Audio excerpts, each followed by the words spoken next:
नमस्कार, जय हिंद, जय भारत, जय छत्तीसगढ़। इंतजार की घड़ी खत्म होने वाली है। छत्तीसगढ़ बोर्ड एग्जाम के रिजल्ट जारी होने वाले हैं और इसको लेकर खुद शिक्षा मंत्री गजेंद्र यादव ने एक्स पर पोस्ट करके कहा है कि कल 2:30 बजे रिजल्ट ऑफिशियल वेबसाइट पर आ जाएगी।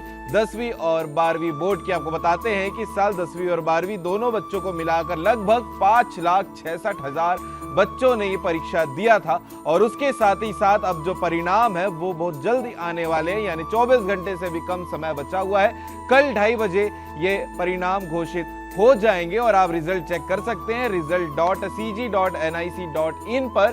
और इसके अलावा जो बच्चे टॉप करेंगे या जो अच्छे मार्क्स से पास होंगे उनको बहुत सारी शुभकामनाएं हैं, और जिनका किसी कारणवश थोड़े कम नंबर भी आ जाते हैं तो उनको आने वाली तैयारी के लिए भी बहुत सारी शुभकामनाएं हैं। ये बड़ा अपडेट था कि कल जो है आपके रिजल्ट आने वाले हैं सीजी बोर्ड के, चाहे वो 10वीं हो या फिर 12वीं हो।